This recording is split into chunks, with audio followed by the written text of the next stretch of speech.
How's going, guys? Welcome to the channel. In this video we are gonna see, what if Naruto was the child of prophecy and got harem in RWBY. Huge shout out to CrimsonKyuubiSage for this story.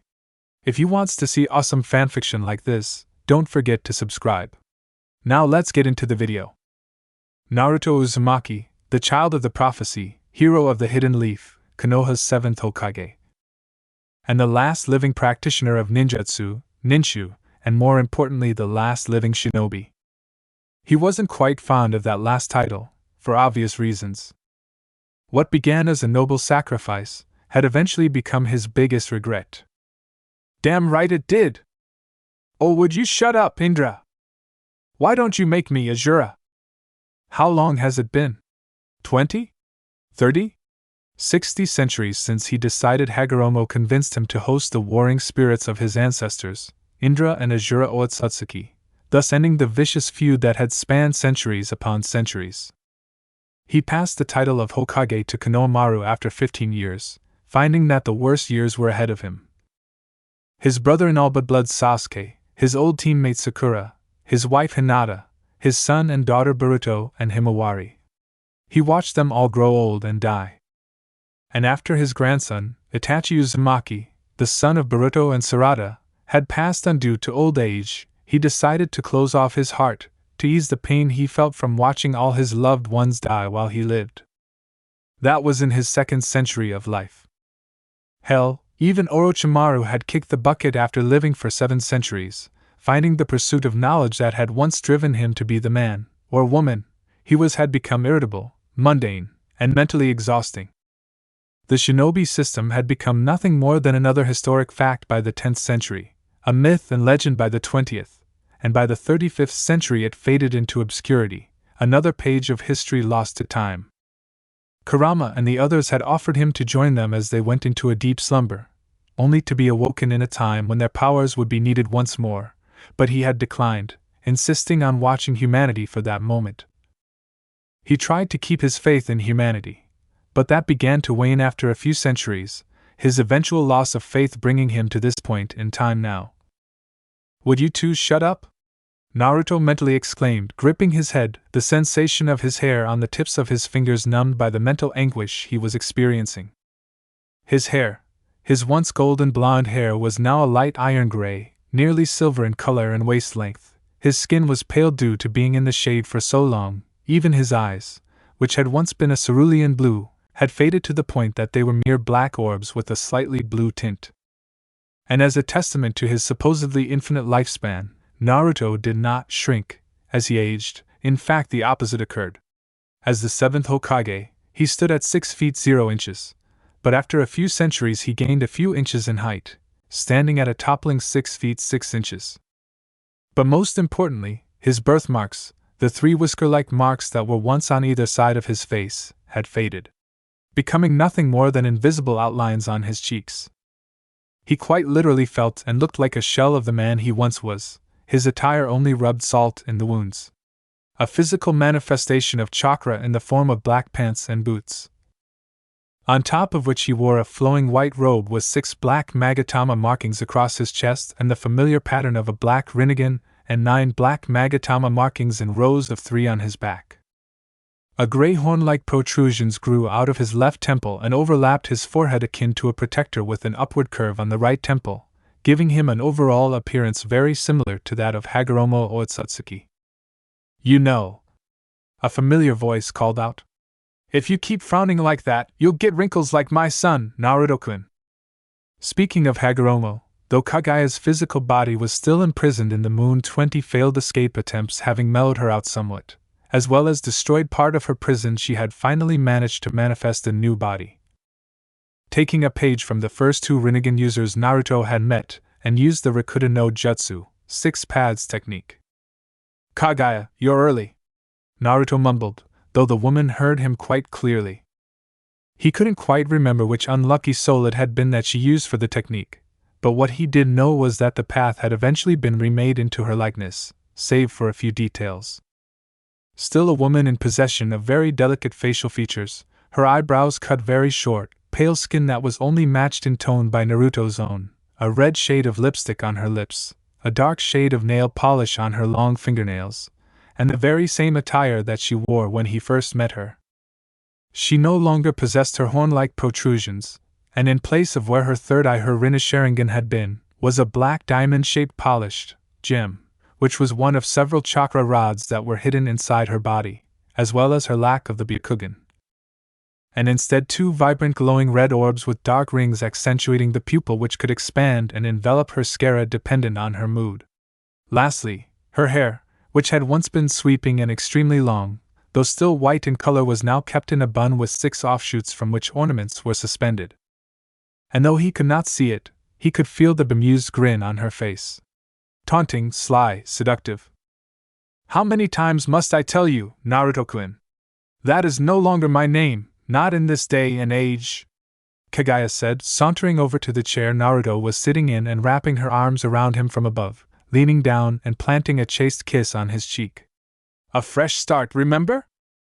Time's quill is always quick to spill its ink onto a new page, but I refuse to let the first pages burn in the process," Naruto retorted, forming a table, a second chair, and a chess game with Banbutsu Sozo no Jutsu, creation of all things technique.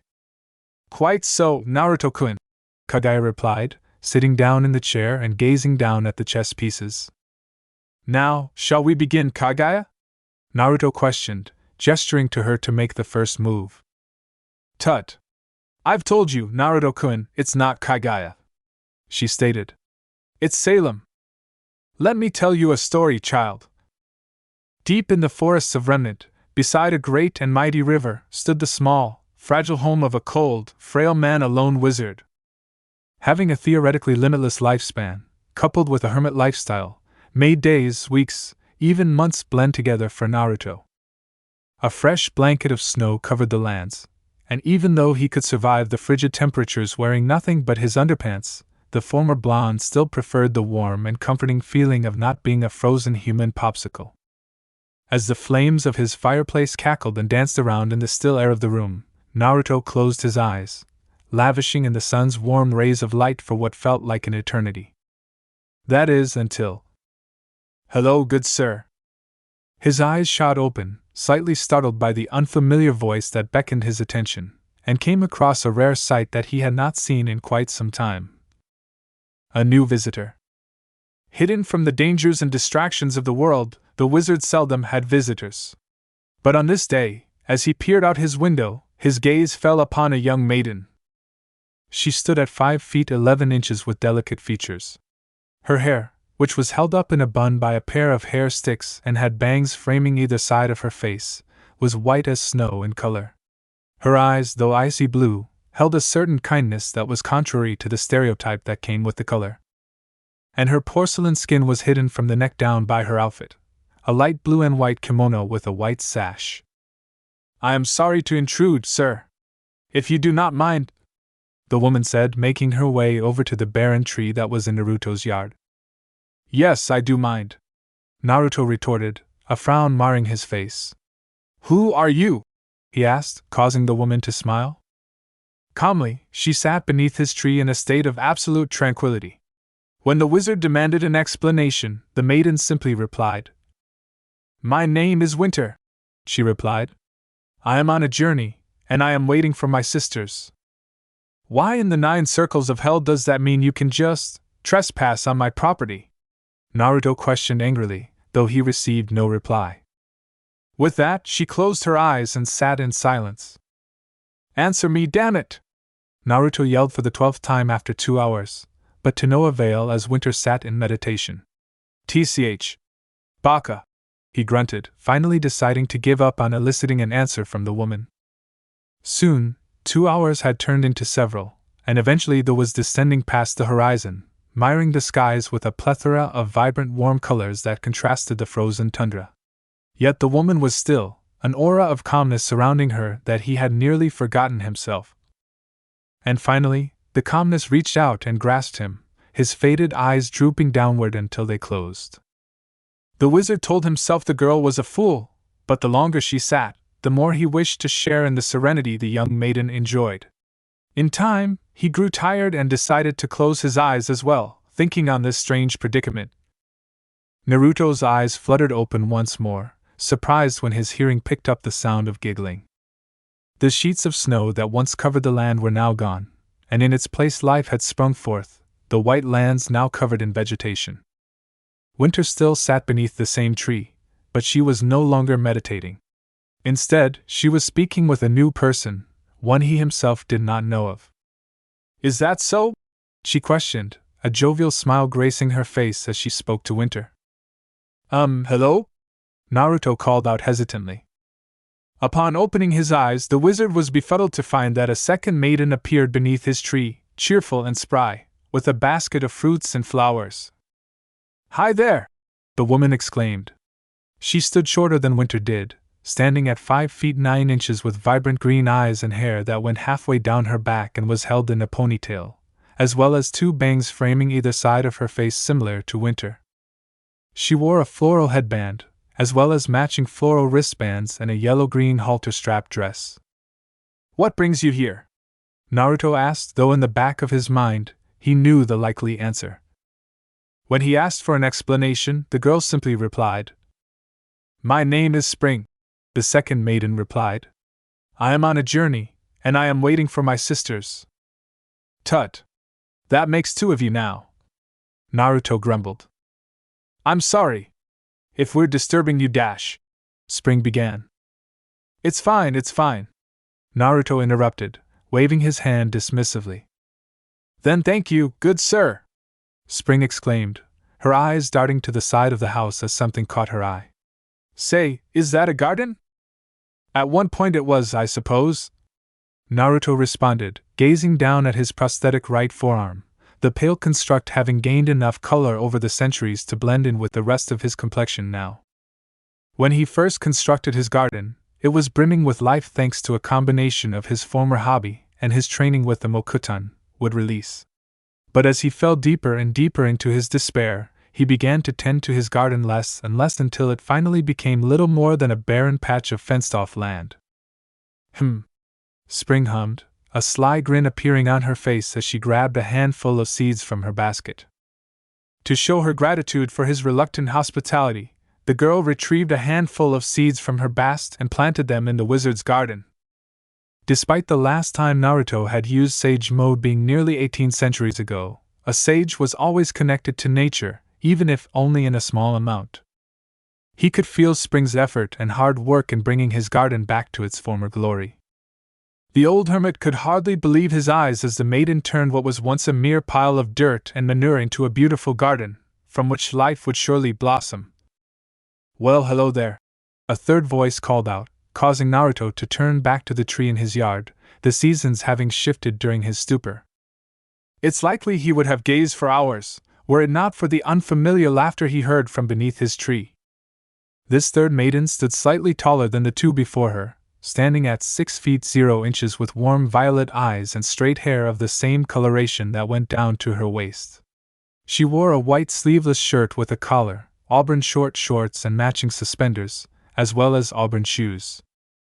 A young woman with a warm smile now stood beside the 2 maidens. "It's a pleasure to meet you," the woman said, bowing in an almost mocking manner to Naruto, though he only found it humorous. "Please, I beseech thee, tell me your name," Naruto asked. The wizard begged her to introduce herself, to which she happily responded. "My name is Summer," she replied. "I am on a journey, and I am waiting for my sister." Heh! Naruto smiled, something that had not graced his face in over 1,000 years. Only for his smile to turn into a look of confusion when Summer laughed. "Of course," thought the wizard. But another chirp of laughter left the old man perplexed. For what reason are you laughing?" Naruto questioned. "What in the world was so funny?" "You are silly," Summer responded. As it turned out, it was him. The new arrival found the wizard's insistence on staying indoors so very amusing. Why choose to view the world through a small window when the door leading out to it was right at his side? Naruto's mouth opened and closed, raking his brain for a witty or logical retort to Summer's question, but he found none. "Well?" Summer asked. I guess you're right," Naruto said, standing up from his chair and making his way to the door. As his hand grasped the doorknob, he realized that he was in need of a change in his appearance. Were it not for the fact that his clothes were made out of chakra, he was certain they would be a health hazard. And his hair. Retracting his hand from the doorknob, Naruto quickly summoned a Gudadama, truth-seeking ball, manipulating the black chakra orb to take the shape of a dagger. With the dagger in one hand and his hair gripped in the other, he swiftly slashed off his long, flowing mane, hacking and chopping until it could be considered tousled, short hair. Satisfied that his hair was now acceptable, he dismissed the Gudadama and willed his cloak to take a new shape, becoming a faded brown vest, brown pants, brown shoes, a light brown belt, a light long-sleeved shirt with a collar, and a brown Panama hat. That's better, Naruto thought as he reached for the doorknob once more. It was a compelling argument. And after only a moment of brief hesitation, the wizard left his home and stepped outside. Ah, my Kami! What the hell is that blinding light? Naruto comically yelled, completely caught off guard by the sensation of stepping outside. You mean the sun? Spring questioned, causing all three sisters to giggle. Oh yeah, Naruto mumbled, his eyes having finally adjusted to the brightness of the outside world. The warmth of the sun brought with it a surge of energy and life, and soon the wizard wasn't feeling much like himself anymore. Heh! Naruto tried to stifle his laughter, but to no avail. Tag! You're it! Summer exclaimed, lightly shoving Naruto before running off, beckoning the immortal man to chase after her as spring did to winter. He was feeling much better. Oh, it is on! Naruto grinned, chasing after Summer, all the while laughing like he had not in centuries. As the day drew to a close, the maidens and the wizards all settled down and prepared a feast. Winter set the table, spring supplied the crops, summer prepped the meal, and the wizard was the happiest he'd been in ages. Naruto sat in a chair at the head of the table as he and the girls stared down at the banquet that was begging to be devoured, their stomachs grumbling and each licking their lips in anticipation. All right. Let's dig and dash, Summer began. Wait.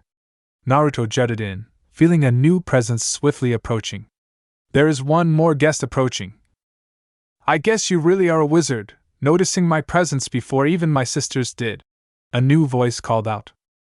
But in all the excitement, he nearly failed to notice the delicate woman that now stood beneath his tree. The fourth maiden stood at 5 feet 10 inches with short light brown hair, warm brown eyes that held nothing but kindness and a hint of wisdom.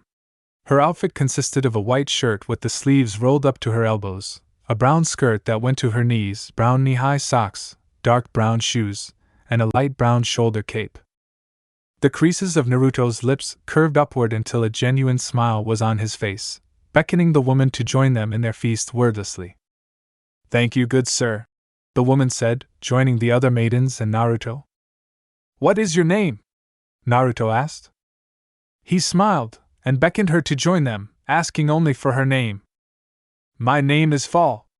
I am on a journey, and am here to meet my sisters, she replied softly, though Naruto heard her as clear as day. Who are you? And me? Naruto faltered, pondering the question for a good minute before sighing. Well, I am but an old hermit. I have lived in these woods alone for centuries, and I'm afraid my story has no place in this day and age, not to mention it is not very interesting in the first place, as I have no one to love and nothing to my name. His smile had already turned bittersweet, as he nearly delved into the depths of his mind, on the verge of despairing over his early memories. The elder sister looked up at all that surrounded them. Before he could drown in memory lane, however, he was pulled up back to reality by the very perpetrator of the question that brought him there in the first place. But sir, do you not see? Fall questioned, motioning to the surrounding area of his land. You have so much. Naruto's eyes scanned over his surroundings, silently gasping as the realization came upon him. It was true. With their help, it was now clear to see that the wizard had everything he could ever need. He was grateful, but a question lingered in his mind. Why? Why me? Naruto queried. What do you mean? Spring retorted. Why did the four of you choose to open my eyes? To share with me your gifts? Why am I so special? Naruto questioned, yelling at the end of his inquiry, gripping the tablecloth tightly in his fists, and tears welling up in the corners of his eyes. The four sisters looked to one another, perplexed. Finally, the eldest spoke. I beg your pardon, sir, but we did not do these things for you because you were special. Fall replied, fanning her arms out slightly. We do what we can for everyone, because we are able. Naruto was shocked into silence, his hands slackening before falling limply to his side. Because we are able. Those words rang through his head more clamorous than the booming of lightning and thunder. Because you are able, he mumbled, a familiar blonde-haired, blue-eyed shinobi coming to mind. A fire was rekindled in his eyes, one that he himself had thought had long since burned out long ago. Like a phoenix rising from the ashes, Naruto stood up, tears of joy overflowing from his eyes and a smile on his face. The old wizard was at a loss.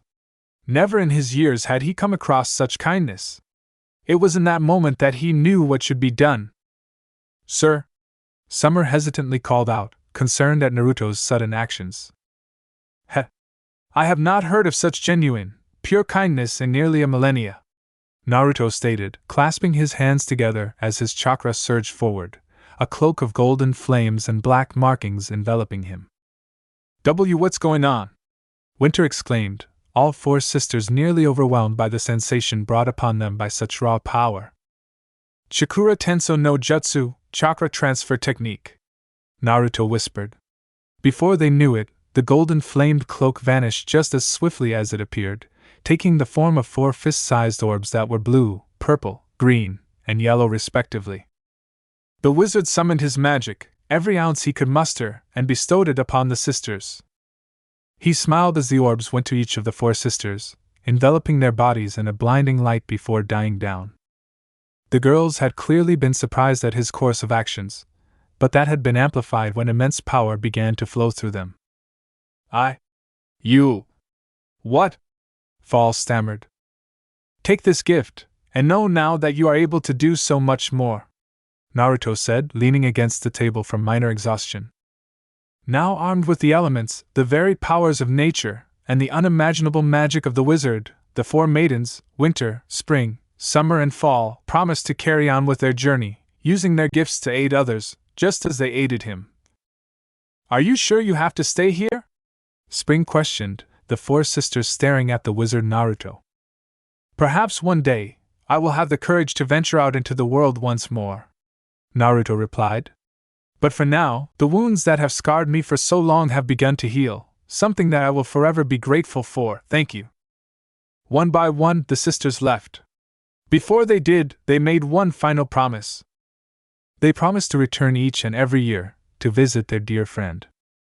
The end. Naruto finished, smiling as the group of children and even a few adults listened to his story. Wow!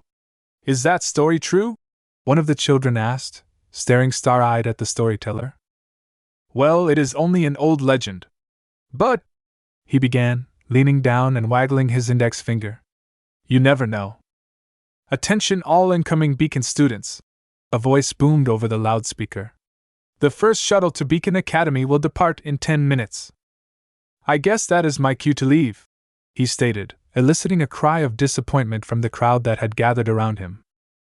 Naruto sighed, holding the pair of shaded glass spectacles in his hands before placing the item in question over the bridge of his nose and making his way over to his intended mode of transportation, a large aircraft in which other students were boarding. He was so caught up by the sight of the massive machine that he didn't notice the incoming person he was about to bump into. Oof! Both parties exclaimed, falling to the ground unceremoniously and with an audible thud. Oh my arm! I'm so sorry!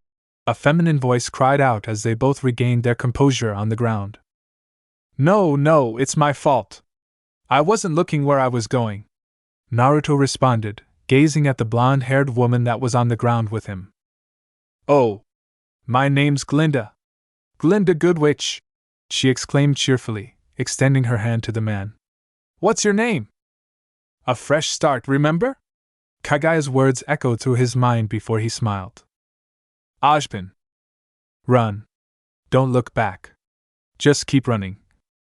She repeated her mantra mentally, her small legs and lungs burning up just like the very sight she was escaping from.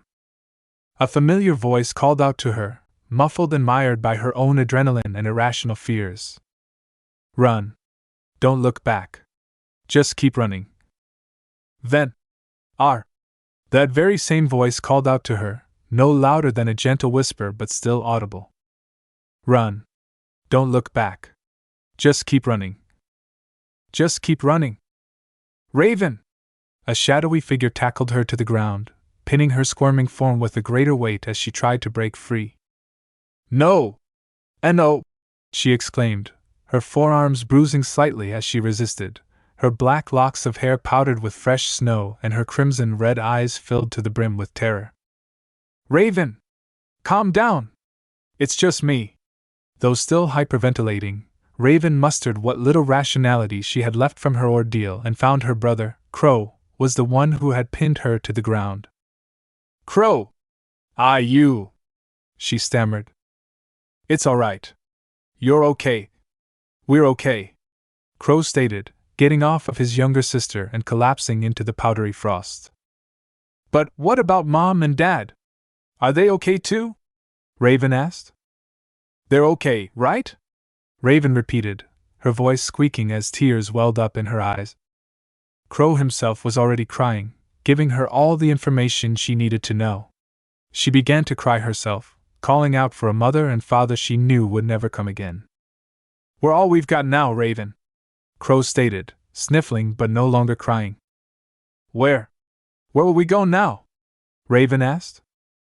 Remember the story Mom and Dad used to tell us? The one about the magic man? Crow questioned, Raven nodding her head as she recalled the tale. Well, before they told me to run and find you, Mom gave me this. Raven's red eyes widened when Crow pulled out a small parchment of cotton fiber paper, unfolding it until it was an 18x11-inch paper, slightly brown in color, and the colored ink faded from ages and ages of use. But the most prominent mark on the paper was a simple-looking house with smoke coming out of the chimney, encircled by a large dot split into quarters with white, green, purple, and orange coloring. This map, according to Mom, was given to her by a strange purple-haired woman. She never said why or when it was given to her, only that it led to a wizard, Crow exclaimed. So, we're off to see the wizard? Yes. We're off to see the wizard. The most wonderful wizard of all. Pawn to d5. Salem called out, moving her black pawn forward a single space. Send your pawn forward. Quit talking, Indra. He knows what he's doing. Bishop to b3. Naruto countered, ignoring the two voices in his head and retracting his white bishop from Kaguya Salem's impending strike. You know, Salem began, propping her head up with her left hand and lazily moving her chess pieces with her right. You ever wonder? About what? Naruto questioned, his eyes following Salem's chess tactics and his mind calculating all the possible moves he could do. What if things had been different? Salem asked. Different? Different how? I don't know. Just different. You mean our situations? Yeah. Well, I can't say that I'm not without regrets, Naruto mumbled, moving another chess piece. What about you? Any regrets? I've got you, Naruto-kun, Salem replied, reaching out and cupping her companion's cheek affectionately. He sighed, prying her hand off his cheek and grasping it in his own, leaning forward and touching foreheads with Salem. They were the last of their civilization, their kind in this dimension. The first page and last remaining pages of the shinobi era. The two halves of yin and yang. The second coming of Indra and Azura. Naruto and Salem were on par in terms of strength and skill, though neither had fought the other in centuries in anything other than chess and in other activities. I know what you're thinking, Naruto-kun. A devious, sultry smirk appeared on Salem's face, licking her lips as her cheeks lit up with a tinge of red. He opened his mouth to speak, but froze. Someone or something was within their sensory range. 3 someones or somethings, to be precise. And of those 3, 2 gave off a frightened aura, and the last one,